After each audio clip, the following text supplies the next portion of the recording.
Hello again, everybody. It's Todd Struch, the horror nerd, here at the Horror Sideshow Flea Market in Allentown, Pennsylvania. I'm having a blast today talking to celebrities, fans, vendors, authors. One of the things I like about these smaller shows is I get to spend more time with everybody and spend more time in the vendor room talking to the creative people that are here. And I'm speaking with one of them now, Russ Colchamiro. Russ, how are you? I'm doing well. How are you? Very good, thanks. Right. So I'm checking out your selection here. Why don't you tell the fans a little bit about yourself and your work? Sure. I'm Russ Colchamiro. I'm an author. I write a combination of science fiction, mystery, horror, crime, and some blends, including an ongoing series with Angela Hardwick. She's a hard-boiled private eye. Think of her as part Blade Runner, part Doctor Who, and part John Wick. There's 5 books in the series so far. They're all standalone sci-fi thrillers. The 5th book just came out, Trigger Point, a few months ago, and so far so good. I also do some anthologies and some other novels that'll be coming out in the next few months. Very cool. So Russ, at what point in your life did you decide, I want to be a writer? This is going to be what I'm going to do. I mean, I was always writing from the time I was a kid, and I would do it sporadically, a little bit here, a little bit there, but I knew it's kind of something I always wanted to do, and I was always always watching movies and TV when I was a kid. I started reading more seriously when I was a teenager, and then by the time I was in really I wrote a bunch of short stories when I was a teenager, but by the time I was about, let's say, 25, I decided, all right, it's time to start doing this. And then I got more serious about it, and then I've been on book tour for the last, for about 20 years. Wow.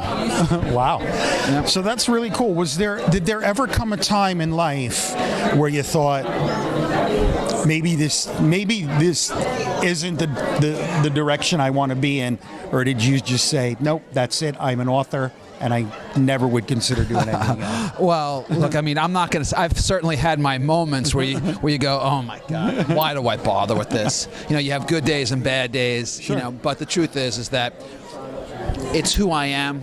It's what I do. Regardless of how much money comes in or doesn't come in, I'm going to be writing for as long as there's still, breath in my body. It's just kind of how I am, and it's just sort of a lot of my writer friends feel the same way. It's just sort of, we just kind of have to do this. It's just, we have stories to tell in various genres, and I get when I don't write, I get very cranky and I get very edgy. I need to sort of get it out, and it's kind of my creative mojo. That's the outlet that I need the most. I'm also a musician, so I do that as well, cool. But when it comes to words, I'm a word guy. This is what I do. It's what I love, and I'll keep doing it as long as I can.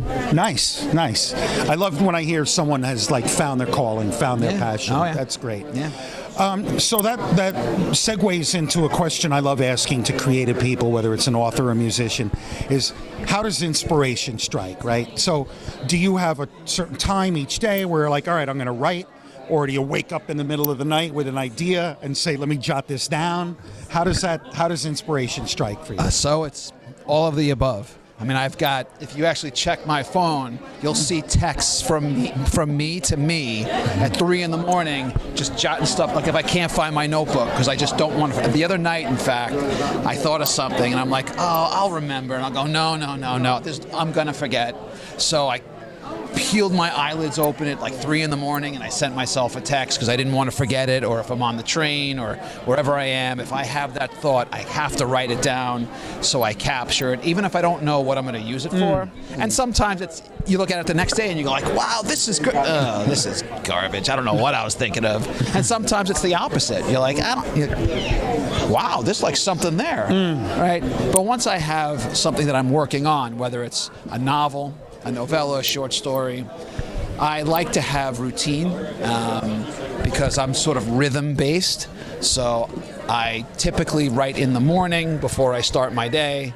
I try to block off 2 hours so I have that space, and then I don't really write at night anymore. I used to, because if I write at night, I can't shut my brain down and I can't sleep.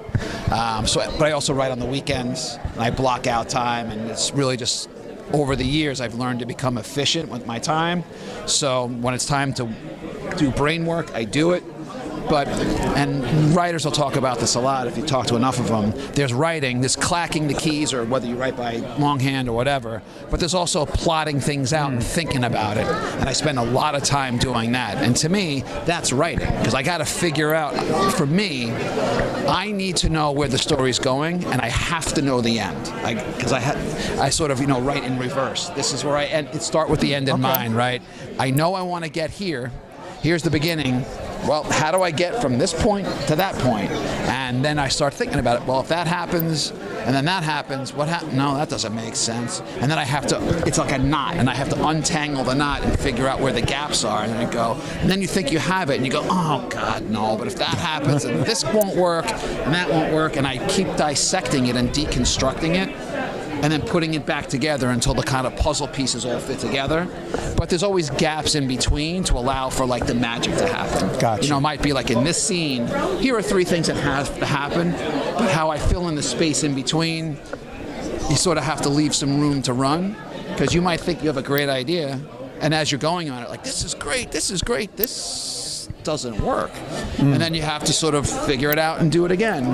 But I like to have a plan, because you can always adjust. This the classic, are you a pantser, writing by the seat of your pants, or are you a plotter? Do you figure it all out in advance? I'm a little bit in between. I like to have an outline with a basic spine that goes through the whole narrative, but I like to have that space to sort of, I need a little elbow room.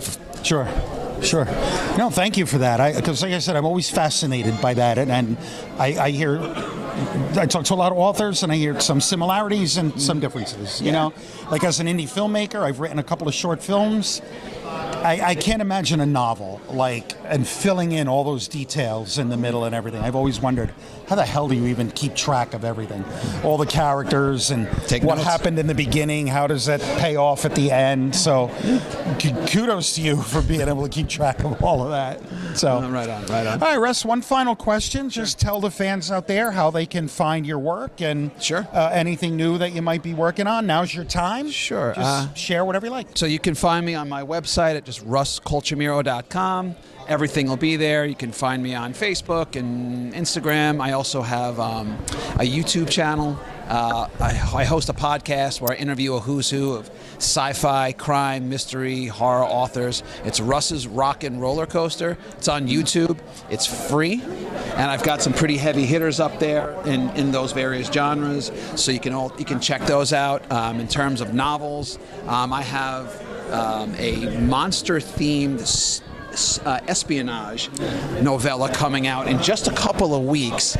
They're descendants of Jekyll and Hyde and the Invisible Man. It's part of a that's larger, up my alley. That sounds cool. It's part of a larger universe. So if you figure MI5 is kind of like our CIA, right? It's domestic. Their MI6 is like their CIA, or sort of like, that's James Bond. But think of MI7, another division, secret branch, but all the spies are monsters. But they are actual spies. Right? Wow, that is cool. But it's cool. not my universe. It's for a larger universe. But my novella has the descendant of, it's Agatha. She's a teenager. She's a descendant of the Jekyll and Hyde family, and there's Gilbert, who's a descendant of the Invisible Man, and then there's a cheetah human hybrid, and the 3 of them are forced into action way before they're ready. And it's part heist, part action thriller, and part espionage. And it'll literally be out in a couple of weeks, and I've got a couple other things coming out, and then at the end of this year I have my first Sherlock Holmes book will be coming out, where I did a hybrid where it's going to be Sherlock Holmes meets my Angela Hardwick, my hard-boiled sci-fi private eye. It's a blend of the two, which is part of a larger book that has its alternate Holmes, Sherlock Holmes stories, where they're going to be kind of not typical Sherlock Holmes, and mine's a blend of taking classic Holmes and my sci-fi investigator, and they come together on one investigation. Nice. So that'll be out in December. I think. And then I've got, I'm working on a new horror novel right now. Cool. Yeah. I'll keep an eye out. I'm a Sherlock Holmes guy, so I will definitely keep an eye out for that one. Awesome. December. All right. Russ, thank you so much for your you. time. It was a pleasure talking to you and finding out about your work. I wish you success with everything and have a great rest of the day here at the show. Sounds great. Thank you. Awesome. All right. Thanks, guys. Russ Colchamiro, everybody, here at the Horror Sideshow Flea Market. I'm Todd Sturridge, the Horror Nerd, signing off. We will see all of you in the next interview.